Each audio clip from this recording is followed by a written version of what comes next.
Salmebit, ძვირფასო თანამემამულენო, თქვენ უკვე იცით იმ ვითარების შესახებ, რომელიც შეიქმნა განვლილი ღამის განმავლობაში რუსეთის ფედერაციის თავდაცვის სამინისტროს მხრიდან განხორციელებული ქმედებების შედეგად.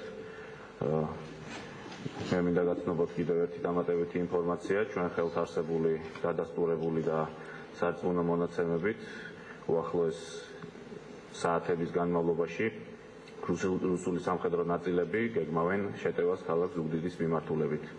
სამწუხაროდ სახეზეა საქართველოს სრულმასშტაბიანი სამხედრო ოკუპაციის და 1921 წლის განმეორების მცდელობა. ჩვენ საქართველოს ხელისუფლება ამას არ დაუშვებთ. ჩვენ ამას არ დაუშვებთ ქართულ ხალხთან, საქართველოს მოსახლეობასთან ერთად. ქვეყანაში ვითარება მთლიანად სტაბილურია და კონტროლდება. საქართველოს პრეზიდენტი პირადად ხელმძღვანელობს ქვეყნის თავდაცვას და დღეს ქვეყნისთვის ამ ურთულეს ჟამს, როდესაც ქართული სახელმწიფოს ყოფნა არ ყოფნის საკითხი დგას, მე გადმოგცეთ საქართველოს პრეზიდენტის მოწოდება და მთლიანად საქართველოს ხელისუფლების მოწოდება. ყველა ერთად გავერთიანდეთ, ყველგან სადაც შემოვა მტრის ჯარი, ყველა არსებული საშუალებით გაუწიოთ წინააღმდეგობა, არ მივცეთ საქართველოს ოკუპაციის და 1921 წლის განმეორების საშუალება.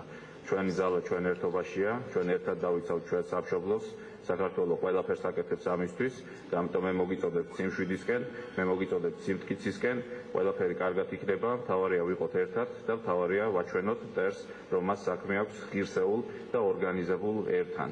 მოგიწოდებთ ორგანიზებულობისკენ, სიმტკიცისკენ და წინააღმდეგობის გაწევისკენ ყველგან, სადაც ეს აუცილებელი იქნება მტრის შეიარაღებული ძალების შემოსვლის შემდეგ.